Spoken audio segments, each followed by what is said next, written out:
God is not great. Ou religião pois ons everything. Deus não é grande. Copyright 2007 Bigestoperitens, capítulo 6. Argumentos de um desígnio. Todo o meu ser moral e intelectual é penetrado por uma convicção invisível de que qualquer coisa que caia sob o domínio dos nossos sentidos deve estar na natureza e, por mais excepcional que seja, não pode diferir em sua essência de todos os outros efeitos do mundo visível e tangível do qual somos uma parte autoconsciente. O mundo dos vivos contém maravilhas e mistérios suficientes tal como é. Maravilhas e mistérios que atuam sobre nossas emoções e inteligência de formas tão inexplicáveis que quase justificariam a concepção de vida como um estado encantado. Não, sou firme demais na minha consciência do maravilhoso para ficar fascinado pelo mero sobrenatural que, entenda como quiser, não passa de um artigo manufaturado, produto de mentes insensíveis para as íntimas delicadezas da nossa relação com os mortos e com os vivos, em suas incontáveis quantidades, uma profanação para as nossas memórias mais ternas, um ultraje para a nossa dignidade. Joseph Conrad. Nota do autor para a linha de sombra. Há um paradoxo central no núcleo da religião. Os três grandes monoteísmos ensinam as pessoas a pensar abjetamente em si mesmas,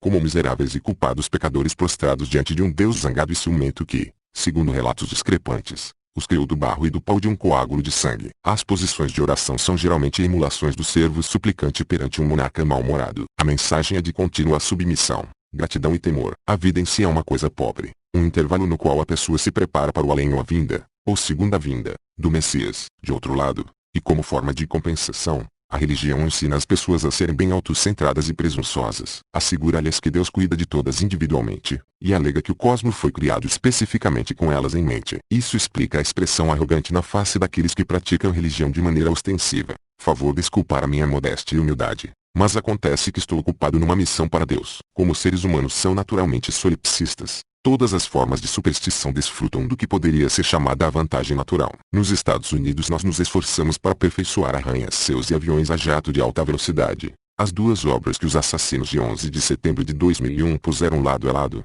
e então pateticamente nos recusamos a dar aos andares, ou às filas de poltronas, o desimportante número 13. Sei que Pitágoras refutava a astrologia apenas ressaltando que gêmeos idênticos não têm o mesmo futuro.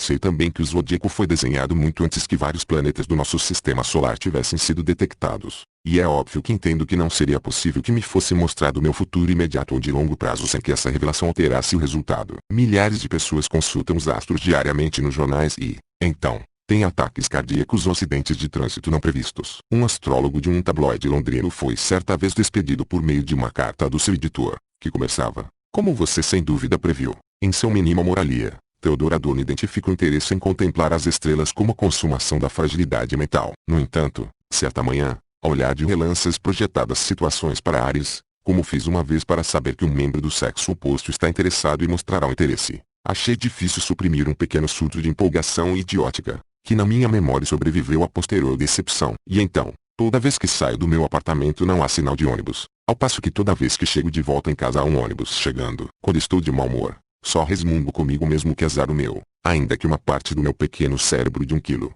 kg, lembre-me de que o horário do transporte coletivo em Washington, degraus Celsius, é elaborado e implantado sem qualquer referência aos meus movimentos. Menciono isso no caso de poder se tornar importante. Se eu for atropelado por um ônibus no dia em que este livro for publicado, certamente haverá gente que dirá que não foi acidente. Então por que não deveriam me sentir tentado a desdizer WHOD e acreditar que o firmamento está, de algum modo misterioso, ordenado para o meu benefício? Ou, baixando algumas ordens de grandeza, que as flutuações da minha fortuna pessoal sejam de absorvente interesse de um ser supremo. Um dos muitos defeitos no meu projeto é a minha propensão a acreditar ou desejar isso, embora, como muita gente que conheço, eu tenha educação suficiente para enxergar através dessa falácia. Devo admitir que ela é inata. Uma vez, no Sri Lanka, eu estava viajando de carro com um grupo de tamis numa expedição de auxílio a uma área litorânea de Tamil que havia sido fortemente atingida por um ciclone. Meus companheiros eram todos membros da seita de Sai Baba, que é muito forte na sul da Índia e no Sri Lanka. O próprio Sai Baba tem alegado levantar os mortos,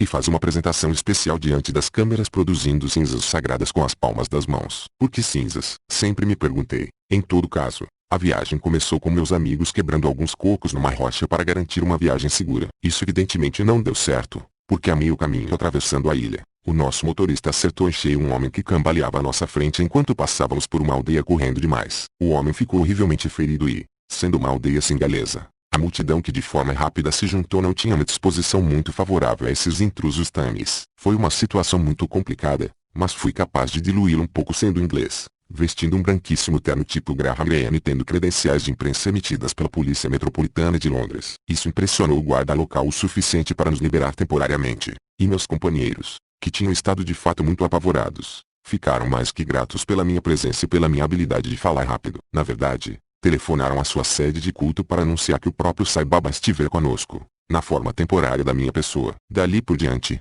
fui tratado literalmente com reverência e não me permitiram carregar nada nem buscar a minha comida. Nesse ínterim, ocorreu-me verificar o que acontecera com o homem atropelado. Tinha morrido no hospital por causa dos ferimentos. Imagino que o horóscopo dele havia predito para aquele dia. Assim, em miniatura pude ver como um mero mamífero humano, eu mesmo, pode de repente começar a atrair olhares tímidos de assombro e veneração, e como outro mamífero humano, nossa desafortunada vítima, pode ser de algum modo irrelevante para o benigno projeto de Sai Baba, a não ser pela graça de Deus, disse John Bradford no século X, ao ver desgraçados levados para execução. Lá vou eu.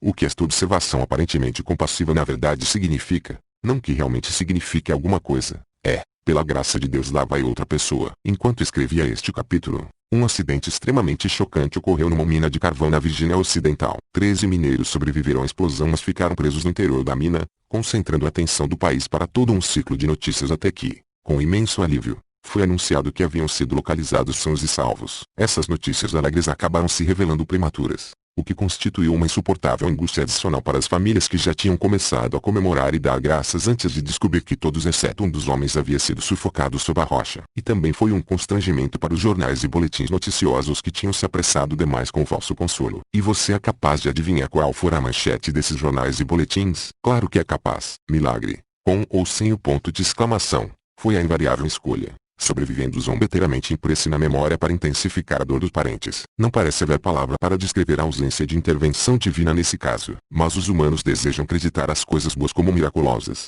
e lançar as coisas ruins em outra conta é aparentemente universal. Na Inglaterra, o monarca é o chefe hereditário da igreja, bem como o chefe hereditário do Estado. William Cobbett uma vez apontou que os próprios ingleses eram cúmplices desse absurdo servil, referindo-se à Casa da Moeda Real como a dívida nacional. A religião usa o mesmo truque, e da mesma maneira, e diante dos nossos próprios olhos. Na minha primeira visita ao Sacré-Cœur em Montmartre, uma igreja que foi construída para celebrar a libertação de Paris dos prussianos e a Comuna de 1871, vi um painel em bronze que mostrava o padrão exato pelo qual uma chuva de bombas das forças aliadas, lançadas em 1944, tinha errado a igreja e explodido o bairro adjacente. Dada essa esmagadora tendência à estupidez e ao egoísmo em mim mesmo e em meio à nossa espécie, é um tanto surpreendente descobrir que a luz da razão chega a penetrar. O brilhante Schiller estava errado em seu Joana d'Arc quando disse que contra a estupidez os próprios deuses contendem em vão. E na realidade por meio dos deuses que convertemos a nossa estupidez e credulidade em algo inefável. Os argumentos do desígnio, que são produtos desse mesmo solipsismo,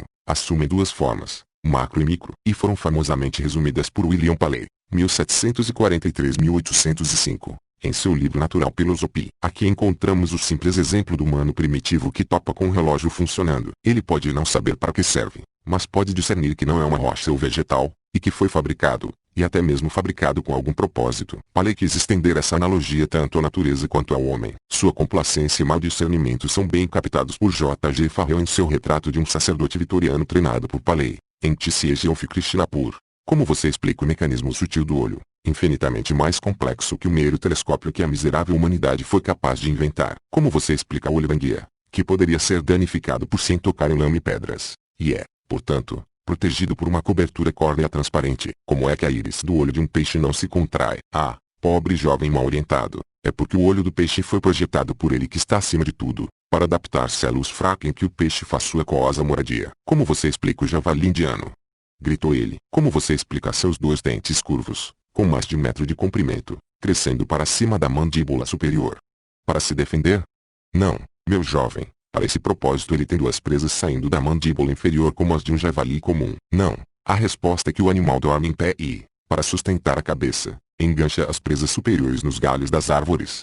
Pois o projetista do mundo pensou até no sono do javali. Paley não se preocupou em explicar como o projetista do mundo veio ordenar a tantas de suas criaturas humanas que tratassem o triste javali como se fosse um demônio leproso. Na verdade, examinando a ordem natural, John Stuart Mill acertou muito mais perto o alvo ao escrever. Se a 10ª parte do esforço para encontrar sinais de um Deus benevolente e todo-poderoso tivesse sido empregada em coletar evidência para difamar o caráter do Criador, que extensão não teria encontrado no reino animal? Ele é dividido em devoradores e devorados. sendo a maioria das criaturas prodigamente suprida de instrumentos para atormentar suas presas. Agora que as cortes protegeram os americanos, pelo menos por enquanto, da inculcação compulsória da estupidez criacionista nas salas de aula, podemos fazer eco ao grande vitoriano Lord Macaulay e dizer que toda criança na escola sabe que Paley possua decrépita carroça escangalhada na frente dos seus velhos, arquejantes e arruinados bois. Os peixes não têm barbatanas porque precisam delas para água, não mais do que os pássaros são equipados com asas para poderem atender à definição léxica de aves. Além de que há numerosas espécies de pássaros que não voam, é exatamente o contrário. Um processo de adaptação e seleção, que ninguém duvide do poder da ilusão original. O Itaquia Chambers em seu sísmico livro Witness relata o primeiro momento em que abandonou o materialismo histórico, desertou mentalmente a causa comunista e embarcou na carreira que viria a desfazer o stalinismo nos Estados Unidos. Foi numa manhã em que teve uma rápida visão da orelha de sua filhinha bebê. As lindas dobras e espirais desse órgão externo persuadiram num lampejo de revelação que nenhuma coincidência poderia tê-lo criado. Uma pequena aba carnuda de tamanha beleza devia ser divina. Bem, eu também fiquei maravilhado com as lindas orelhinhas da minha filha, mas nunca sei notar que, a. elas sempre precisam de um pouco de faxina, b. que têm aparência de produzidas em massa, mesmo quando comparadas com as orelhas inferiores das filhas dos outros, c. que à medida que as pessoas ficam mais velhas as orelhas têm aspecto mais e mais absurdo vistas de trás, e, d. que animais muito inferiores, tais como gatos e morcegos, têm orelhas muito mais fascinantes e bonitas e potentes. Para fazer eco ela passe, de fato, eu diria que há muitos argumentos persuasivos contra o culto a Stalin, mas que o caso anti-Stalin é perfeitamente válido sem a premissa baseada na orelha de Chambers. As orelhas são previsíveis e uniformes, e suas dobras são igualmente adoráveis quando a criança nasce totalmente surda. Isso não é verdade, no mesmo sentido, para o universo. Aqui há anomalias e mistérios e imperfeições, para usar os termos mínimos, que não mostram sequer adaptação, muito menos seleção. Thomas Jefferson, na velhice, apreciava a analogia do relógio no seu próprio caso, e escrevia aos amigos que indagavam sobre sua saúde que a estranha mola estava quebrando e a engrenagem ocasional se desgastando. Isso obviamente levanta a desconfortável, para os crentes, ideia de defeitos embutidos que nenhum relojoeiro pode consertar. Será que isso também deve ser contado como parte do desígnio? Como sempre, aqueles que tomam crédito numa coluna da contabilidade ficam calados e começam a usar subterfúgios quando chegam a outra coluna, mas quando se chega aos turbilhões uivantes do espaço exterior, com suas gigantes vermelhas e anãs brancas e buracos negros, suas explosões e extinções titânicas, só podemos concluir vaga e tremulamente que o desígnio ainda não se impôs, e imaginar se foi assim que os dinossauros sentiram a chegada dos meteoros rompendo a atmosfera terrestre, pondo fim à insípida e ruidosa rivalidade existente através dos pântanos primevos. Mesmo o que se sabia de início sobre a simetria relativamente consoladora do sistema solar, até com sua evidente tendência à instabilidade e entropia, aborreceu Sir Isaac Newton o suficiente para fazê-lo propor que Deus intervinha de vez em quando para colocar as órbitas de volta numa rota regular. Isso expôs as provocações de Leibniz, que perguntou por que Deus não podia ter feito algo que funcionasse direito da primeira vez. Na verdade, é só por causa do assustador vazio em outras partes que somos propensos a ficar impressionados com as condições aparentemente únicas e belas que permitiram que vida inteligente ocorresse na Terra. Mas aí, vaidosos como somos, ficaríamos impressionados. Não, essa vaidade permite com que desprezemos o fato implacável de que, apenas entre os corpos do nosso próprio sistema solar, os outros são todos frios demais para sustentar algo reconhecível como vida, ou quentes demais. O mesmo, como foi acontecer, vale para o nosso azul e redondo lar planetário, onde o calor briga com o frio para tornar grandes extensões dele terrenos inúteis,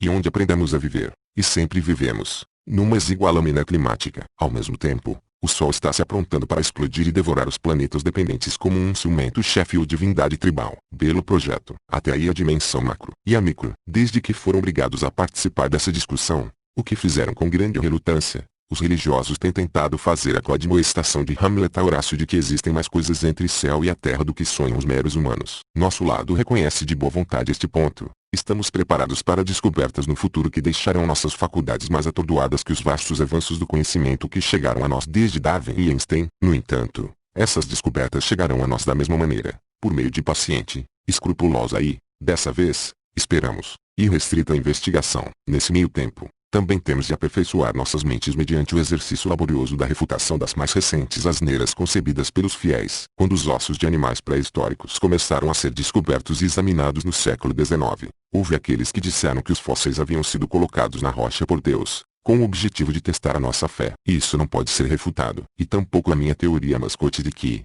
a partir dos padrões de comportamento que são observáveis, podemos inferir um desígnio que faz do planeta Terra, sem que saibamos, uma colônia penal e um asilo mental empregado como depósito de refúgio por civilizações distantes e superiores. No entanto, Fui educado por Sir Karl Popper para acreditar que uma teoria impossível de ser refutada é, em grande medida, uma teoria fraca. Agora está nos sendo dito que características impressionantes, como o olho humano, não podem ser resultado, por assim dizer, do cego acaso. Acontece que a facção do desígnio escolheu um exemplo que não podia ser melhor. Sabemos atualmente muita coisa sobre o olho, e sobre criaturas que o têm e que não o têm. E por quê? Devo aqui dar por um momento a palavra para o meu amigo Dr. Michael Shermer. A evolução também afirma que organismos modernos devem mostrar uma variedade de estruturas de simples a complexas, refletindo uma história evolucionária em vez de uma criação instantânea. O olho humano, por exemplo, é resultado de um longo e complexo trajeto que remonta a centenas de milhões de anos. Inicialmente um simples ponto ocular com um punhado de células sensíveis à luz que forneciam informações ao organismo sobre uma fonte de luz importante. Ele evoluiu para um ponto ocular recuado,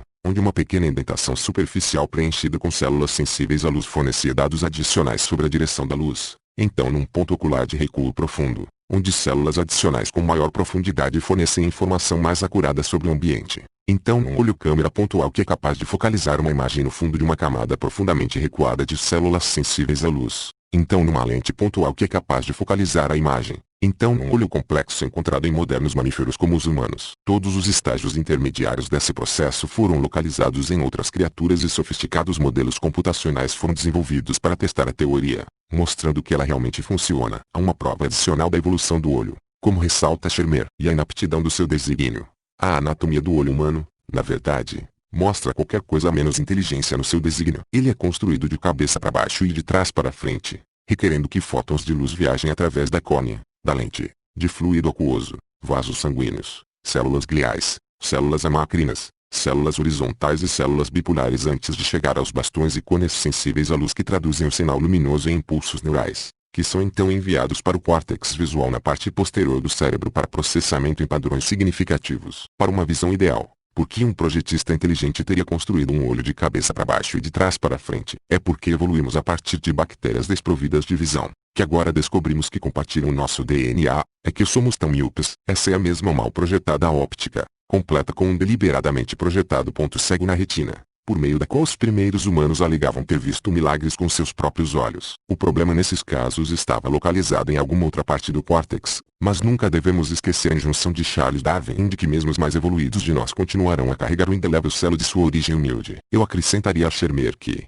embora seja verdade que somos os animais mais elevados e inteligentes, as águias marinhas têm olhos que calculamos ser 60 vezes mais potentes e sofisticados que os nossos, e a cegueira, muitas vezes causada por parasitas microscópicos, que são eles mesmos milagres de engenhosidade, é um dos mais antigos e mais trágicos distúrbios conhecidos do homem. E por que conceder o olho superior, ou no caso do gato ou morcego, também ouvido, a uma espécie inferior? A águia pode capturar acuradamente um peixe em movimento rápido detectado sob a água de muitos metros acima da superfície, ao mesmo tempo que manobra suas extraordinárias asas. As águias marinhas quase foram exterminadas pelo homem, enquanto você mesmo pode nascer cego como uma minhoca e ainda assim se tornar um pio e observante metodista, por exemplo. Supor que o olho, escreveu Charles Darwin, com todos seus inimitáveis mecanismos para ajustar o foco para diferentes distâncias, para admitir diferentes quantidades de luz, e para a correção da aberração esférica e cromática, possa ter sido formado por seleção natural. Parece, confesso livremente, absurdo no mais alto grau possível. Ele escreveu isso num ensaio intitulado Órgãos de Extrema Perfeição e Complicação. Desde essa época,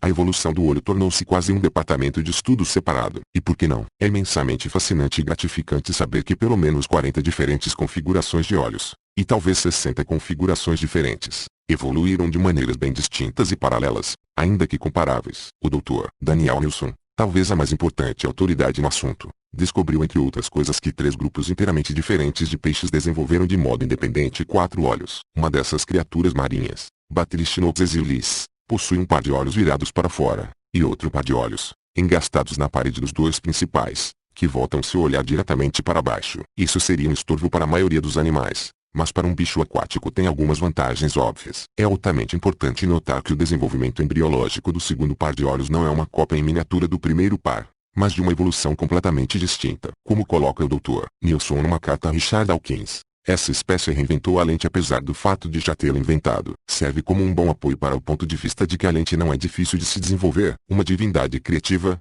é claro, em primeiro lugar teria mais provavelmente duplicado o complemento óptico, o que não nos teria deixado nada com que nos maravilhar, ou descobrir. Ou, como Darwin prosseguiu dizendo, no mesmo ensaio, Quando se disse pela primeira vez que o Sol ficava parado e que o mundo girava ao seu redor, o senso comum da humanidade declarou falsa doutrina. Mas o velho ditado de Vox Populi, Vox Dei, como bem sabe qualquer filósofo, não pode ser digno de confiança na ciência. A razão me diz que se numerosas gradações de um olho imperfeito e simples para um olho perfeito e complexo, cada grau sendo útil ao seu possuidor, podem ser demonstradas como existentes, como é certamente o caso, se, além disso, o olho sempre varia ligeiramente, e as variações são herdadas, como é com certeza igualmente o caso, e se tais variações forem alguma vez úteis a qualquer animal em mutáveis condições de vida, então a dificuldade de acreditar que um olho perfeito e complexo poderia ser formado por seleção natural, embora inalcançável pela nossa imaginação, não pode ser considerada real. Podemos sorrir levemente quando notamos que Darwin escreveu sobre o Sol ficar parado, e quando notamos que falou da perfeição do olho, mas só porque somos afortunados o bastante por sabermos mais do que ele sabia. O que é digno de notar, e de reter, é o seu uso apropriado do sentido daquilo que é prodigioso. O verdadeiro milagre é que nós, que compartilhamos genes com as bactérias originais que começaram a vida no planeta, evoluímos o tanto que evoluímos. Outras criaturas não desenvolveram olhos, ou desenvolveram olhos extremamente fracos. Aqui é um paradoxo intrigante: a evolução não tem olhos mas pode criá-los. O brilhante professor Francis Crick, um dos descobridores da dupla hélice, tinha um colega chamado Leslie Ogel, que resumiu esse paradoxo de maneira mais elegante que eu. A evolução, disse ele, é mais esperta que você.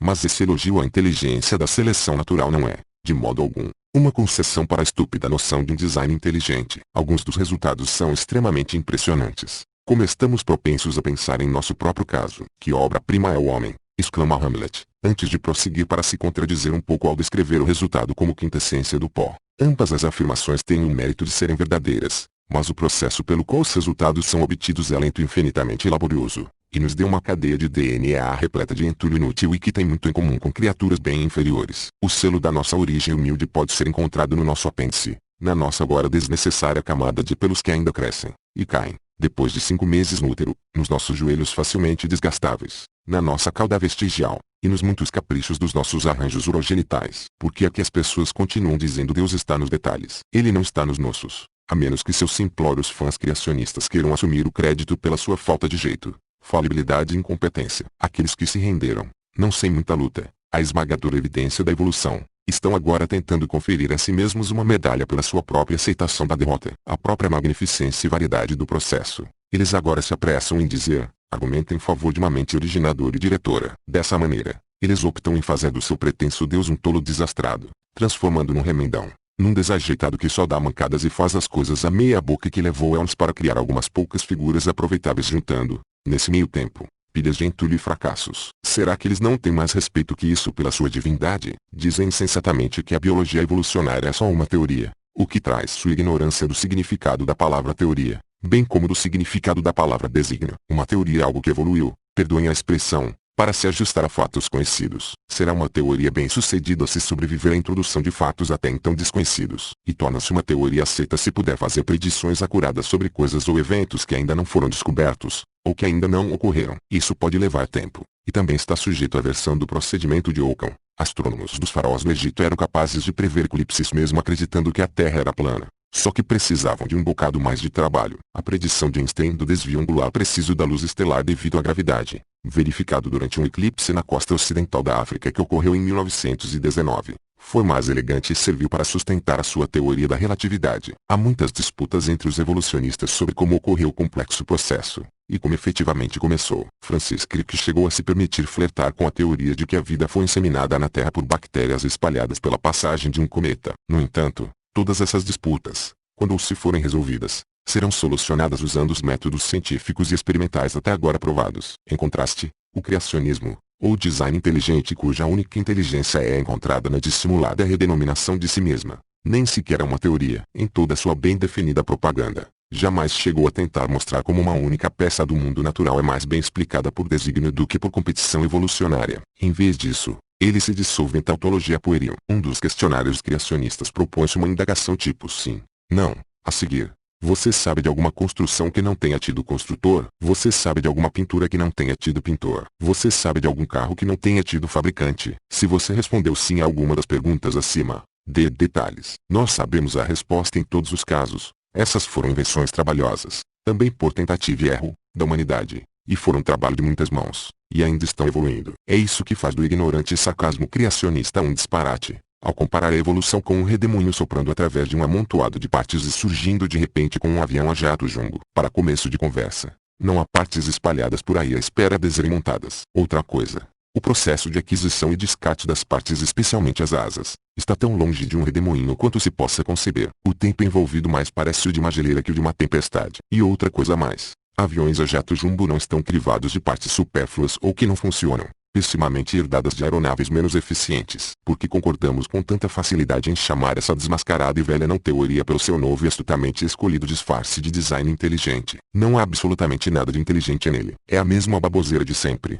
Nesse caso, uma baboseira jumbo. Os aviões estão, na sua forma projetada pelos humanos, evoluindo. E assim, de forma bem diferente, estamos nós. No começo de abril de 2006 foi publicado um longo estudo da Universidade de Oregon na revista Science. Com base na reconstrução de genes antigos de animais extintos, os pesquisadores foram capazes de mostrar como a nanoteoria da complexidade redutível é uma piada. Moléculas de proteínas, descobriram eles, empregavam lentamente tentativa e erro, reutilizando e modificando partes existentes, para atuar num molde de chave e fechadura e ligar e desligar hormônios discrepantes. Essa marcha genética foi inaugurada às cegas 450 milhões de anos atrás, antes de a vida deixar o oceano e antes da evolução dos ossos. Sabemos agora coisas sobre a natureza que os fundadores da religião não podiam sequer começar a imaginar, e que teriam calado suas línguas ultraconfiantes se eles tivessem sabido delas. Todavia, novamente, uma vez que jogamos fora as premissas supérfluas, a especulação acerca de quem nos projetou para sermos projetistas torna-se tão infrutífera e irrelevante quanto a questão de quem projetou o projetista. Aristóteles, cujo raciocínio sobre o movedor que não se move a causa sem causa é o início dessa discussão, concluiu que a lógica necessitaria de 47 ou 55 deuses. Seguramente, até mesmo um monoteísta seria grato à navalha de Ockham nesse ponto, não? De uma pluralidade de movedores primordiais, os monoteístas foram pechinchando até chegarem a um só, e estão chegando cada vez mais perto da verdade. A cifra redonda, 18. Precisamos também confrontar o fato de que a evolução é, além de mais esperta do que nós, infinitamente mais insensível e cruel, e também caprichosa. A investigação de registros fósseis e de registros da biologia molecular nos mostra que aproximadamente 98% de todas as espécies que já apareceram na Terra acabaram extintas. Houve extraordinários períodos de explosão de vida, invariavelmente seguidos por grandes desaparecimentos. Para que a vida pudesse chegar a se firmar num planeta que estava esfriando, ela teve primeiro que ocorrer com fantástica profusão. Temos um microvislumbre disso nas nossas pequenas vidas humanas. Os homens produzem infinitamente mais fluido seminal do que é requerido para construir uma família humana,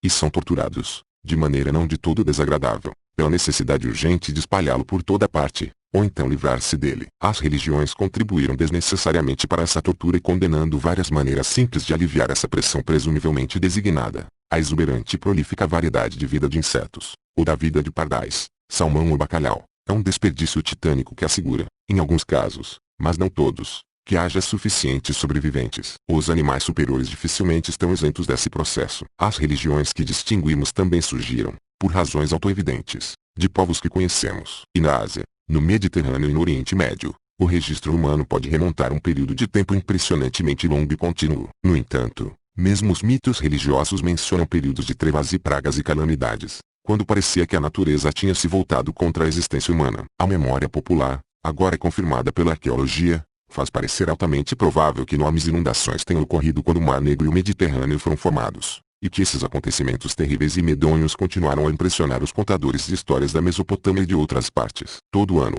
os fundamentalistas cristãos renovam suas expedições ao Monte Ararat na moderna Turquia, convencidos de que um dia descobrirão os destroços da Arca de Noé. Esse esforço é fútil e nada provaria mesmo que tivesse êxito, mas se essas pessoas tivessem a oportunidade de ler as reconstituições do que realmente aconteceu, ver-se-iam confrontadas com algo muito mais memorável do que o relato banal do dilúvio de Noé, uma súbita parede maciça de água escura rugindo através de uma planície densamente habitada. Esse evento de Atlântida teria se prendido à memória pré-histórica, isso sim, como de fato se prende a nossa. No entanto, nós nem sequer possuímos uma memória soterrada ou mal narrada do que aconteceu com nossos semelhantes humanos das Américas. Quando os conquistadores cristãos católicos chegaram ao hemisfério ocidental no começo do século V depois de Cristo, comportaram-se com tamanha e indiscriminada crueldade e destrutividade que um deles, Bartolomeu de Las Casas, chegou a propor uma renúncia e um pedido de desculpas formal, em reconhecimento que toda a empreitada havia sido um erro. Por mais bem intencionado que ele possa ter sido, baseou seu peso na consciência sobre a ideia de que os índios viviam num Éden não perturbado,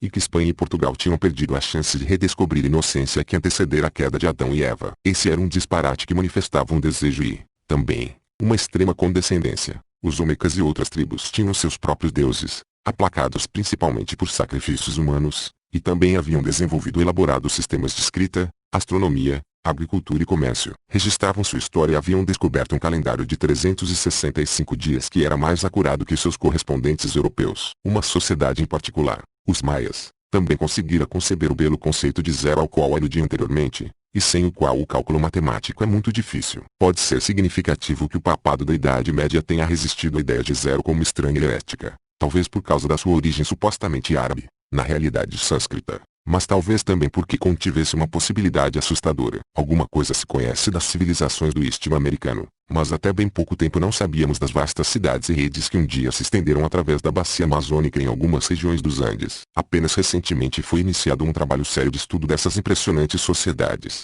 que cresceram e floresceram quando Moisés, Abraão, Jesus, Maomé e Buda eram venerados, mas que não tiveram parte nenhuma naquelas discussões e não foram incluídas nos cálculos dos fiéis monoteístas. É uma certeza que esses povos também tinham seus mitos da criação e suas revelações da vontade divina, e todo o bem que esta lhes causou. Mas eles sofreram, triunfaram e inspiraram sem jamais estar em nossas preces, e desapareceram na amarga consciência de que não haveria ninguém para lembrar como tinham sido, ou mesmo como se tivessem sido. Todas suas terras prometidas e profecias e lendas queridas e cerimônias poderiam muito bem ter ocorrido em outro planeta. Esse é um retrato de quão arbitrária a história humana realmente é. Parece haver pouco ou nenhuma dúvida de que esses povos foram aniquilados, não só por conquistadores humanos mas por micro-organismos dos quais nem eles nem seus invasores tinham qualquer conhecimento. Esses germes podem ter sido autóctones ou podem ter sido importados, mas o efeito foi o mesmo. Aqui, mais uma vez se vê a gigantesca falácia criada pelo homem que informa a nossa história do Gênesis. Como se pode provar em um parágrafo que esse livro foi escrito por homens ignorantes e não por nenhum deus. Porque ao homem é dado domínio sobre todos os bichos,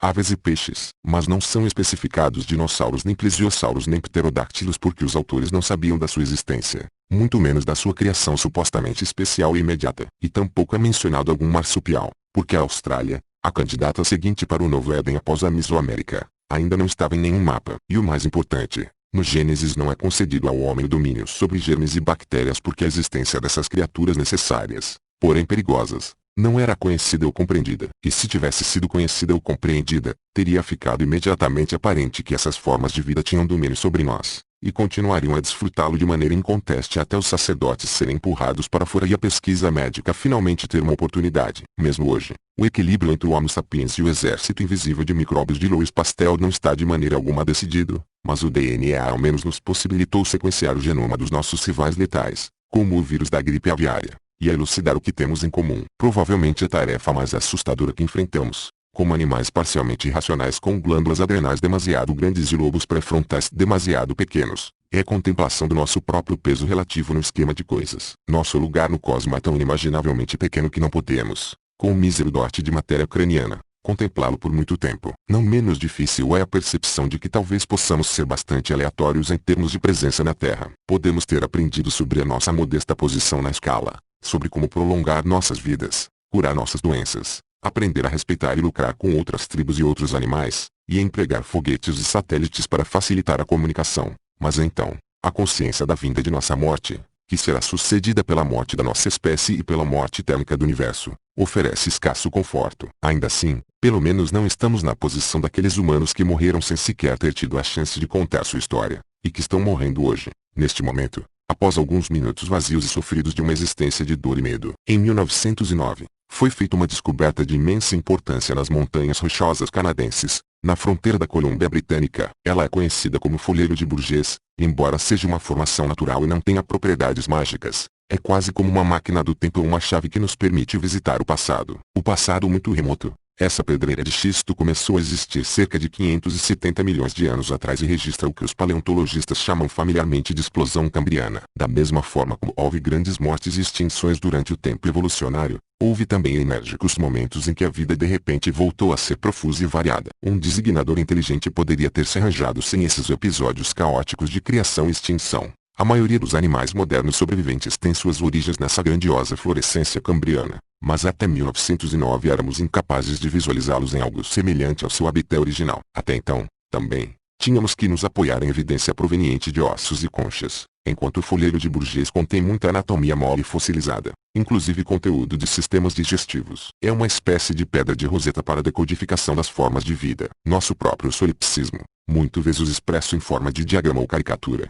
geralmente representa a evolução como uma espécie de escada ou progressão, com peixes saltando para a margem no primeiro quadro, figuras encurvadas e prognatas nos quadros seguintes, e então, em lentos degraus, um homem ereto de terno erguendo o guarda-chuva e gritando táxi. Mesmo aqueles que observaram o padrão serreado de flutuação entre surgimento e destruição, surgimento adicional e posterior destruição adicional, e que já mapearam o eventual fim do universo, estão relativamente de acordo de que existe uma obstinada tendência no sentido de uma progressão ascendente. Não é nenhuma grande surpresa. Criaturas ineficientes serão ou extintas ou destruídas por criaturas mais bem-sucedidas. Mas o progresso não nega a ideia de aleatoriedade e, quando o grande paleontologista Stephen Jay Gould veio examinar o folheiro de Bourget, chegou à conclusão mais inquietante e perturbadora de todas. Ele examinou os fósseis e seu desenvolvimento com minucioso cuidado e percebeu que se essa árvore pudesse ser replantada ou se essa sopa pudesse ser novamente fervida, provavelmente não reproduziria os mesmos resultados que agora conhecemos. Vale a pena mencionar que a conclusão não foi mais bem-vinda a Gould do que a você ou a mim. Na sua juventude, havia absorvido uma versão do marxismo e o conceito de progresso era real para ele. Mas era um estudioso muito escrupuloso para negar a evidência exibida com tanta clareza. E enquanto alguns biólogos evolucionários estão dispostos a dizer que o processo milimétrico implacável tinha uma direção rumo à nossa forma de vida inteligente, Gould se absteve da companhia deles. Se as inúmeras evoluções do período cambriano pudessem ser registradas e rebobinadas, por assim dizer, e a fita tocada novamente, ele estabeleceu que não havia certeza nenhuma de que o resultado seria o mesmo. Vários ramos da árvore, uma analogia melhor seriam pequenos troncos num arbusto extremamente denso, acabam não dando em nada, mas com um novo começo poderiam ter florescido e prosperado. Assim como alguns que floresceram e prosperaram poderiam igualmente ter murchado e morrido. Todos nós apreciamos que a nossa natureza e a nossa existência se baseiem em sermos vertebrados. O primeiro vertebrado conhecido, o cordado, localizado no folheiro de Bourget, é uma criatura de 5 centímetros, e bastante elegante, batizada com o nome de uma montanha contígua, e também pela sua sinuosa beleza. Picaia gracilens foi originalmente, e de modo errado,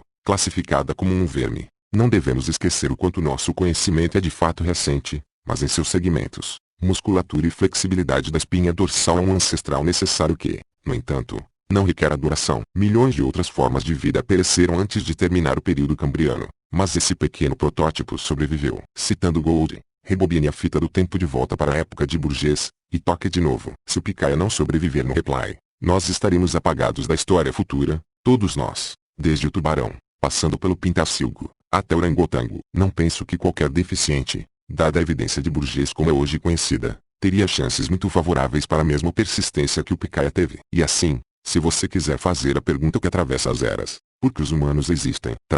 Uma importante parte da resposta, tocando nos aspectos da questão que a ciência pode tratar, deve ser, porque o Picaia sobreviveu à dizimação de Bourget. Essa resposta não cita uma única lei da natureza, não incorpora nenhum enunciado sobre trajetos evolucionários previsíveis, nem cálculo de probabilidades com base em regras gerais de anatomia ou ecologia. A sobrevivência do Picaia foi uma simples contingência histórica. Não penso que se possa dar alguma resposta mais elevada, e não consigo imaginar que possa haver alguma resolução mais fascinante. Nós somos a descendência da história, e devemos estabelecer nosso próprio caminho neste extremamente diverso e interessante entre os universos concebíveis, um universo indiferente ao nosso sofrimento, e portanto oferecendo-nos a máxima liberdade de prosperar, ou fracassar, da maneira escolhida por nós mesmos. Uma maneira escolhida, deve-se acrescentar, dentro de limites muito bem definidos. Eis aqui a voz tranquila, autêntica, de um cientista dedicado e humanista. De maneira mais embaçada, já sabíamos disso. A teoria do caos nos familiarizou com a ideia de que o bater de asas casual de uma borboleta, provocando uma brisa suave,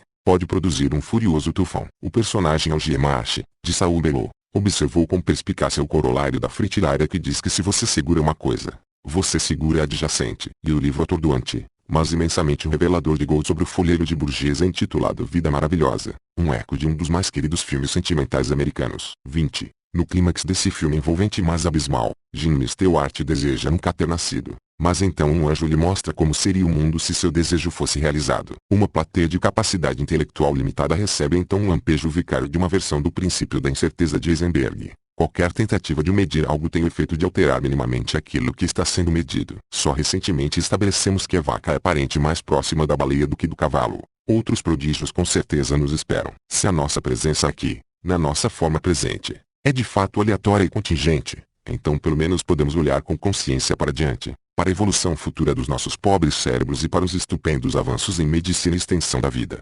derivados do trabalho das nossas elementares células-tronco e das células sanguíneas do cordão umbilical. Nos passos de Darwin, Peter e Rosemary Grant, da Universidade de Princeton, eles têm ido durante os últimos 30 anos ao arquipélago de Galápagos, vivendo em condições árduas na minúscula ilha de Daphne Maior e, com efeito, observaram e mediram a maneira como tentilhões evoluíam e se adaptavam à medida que seus arredores mudavam. Eles demonstraram conclusivamente que o tamanho e o formato dos bicos dos pássaros se ajustaram à seca e à escassez, por adaptação ao tamanho e às características de diferentes sementes de besouros. Não só o bando originário de 3 milhões de anos mudava num sentido, como também, se a situação do besouro e da semente mudasse de volta, os bicos logo em seguida faziam o mesmo. Os Grant tomaram todos os cuidados, e viram a coisa acontecendo, e puderam publicar seus achados e provas para que todos vissem. Nós estamos em dívida com eles. Tiveram uma vida dura, mas teria sido melhor se, em vez disso, tivessem se mortificado numa gruta santa ou no alto de um pilar sagrado. Em 2005, uma equipe de pesquisadores da Universidade de Chicago conduziu um trabalho sério em 2 genes,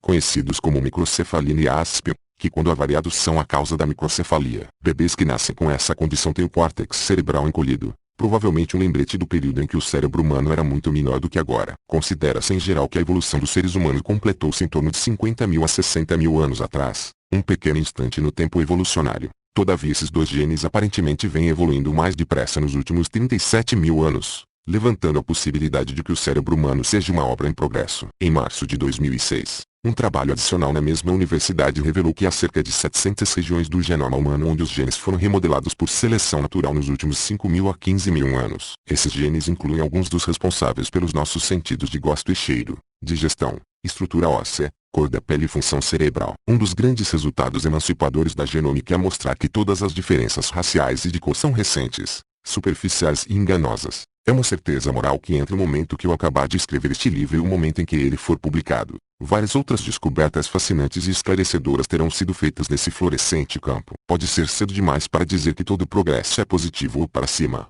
mas o desenvolvimento humano ainda está em andamento. Ele mostra a maneira como adquirimos imunidades e, também, a forma como não adquirimos. Estudos do genoma identificam grupos primitivos de europeus do norte que aprenderam a domesticar gado e adquiriram um gene distinto para tolerância à lactose. Enquanto alguns povos de descendência africana mais recente, todos nós nos originamos na África, são propensos a uma forma de anemia falciforme que, ainda que desagradável em si mesma, resulta de uma mutação mais antiga que dava proteção contra a malária. E tudo isso será clarificado mais adiante se formos moderados e pacientes o bastante para compreender os blocos construtores da natureza e o selo humilde de nossas origens. Não é necessário nenhum plano divino, muito menos intervenção de anjos. Tudo funciona sem essa premissa. Logo, embora eu não goste de discordar de um tão grande homem, Voltaire foi simplesmente ridículo quando disse que se Deus não existisse seria necessário inventá-lo. Para começar, a invenção humana de Deus é o problema. A nossa evolução foi examinada para trás, com a vida sobrepujando temporariamente a extinção, e o conhecimento atual finalmente capaz de rever e explicar a ignorância. A religião, é verdade, ainda possui a enorme vantagem, ainda que incômoda, de ter vindo primeiro. Mas, como constata São Henri de forma excessiva em A Morte da Fé, se perdêssemos todo o nosso conhecimento arduamente adquirido e todos os nossos arquivos e toda a nossa ética e moral, num acesso tipo Garcia Marques de amnésia coletiva, e tivéssemos que reconstruir tudo de essencial a partir do zero, é difícil imaginar em que ponto precisaríamos recordar ou nos reassegurar de que Jesus nasceu de uma virgem. Crentes conscienciosos também podem ter algum consolo. O ceticismo e a descoberta os liberaram do fardo de ter que defender seu Deus na figura de um frívolo e desajeitado cientista maluco de cabelos em pé, e também de ter que responder a perguntas aflitivas sobre quem criou o bacilo da sífilis ou determinou a existência do leproso ou da criança idiota, ou concebeu os tormentos de Jó. Os fiéis estão absolvidos da acusação de não termos mais necessidade de um Deus para explicar o que não é mais misterioso. O que os crentes farão, agora que sua fé é opcional, privada e irrelevante, é problema deles. Não devemos nos preocupar, contanto que não façam mais tentativas de inculcar religião sob qualquer forma de coerção.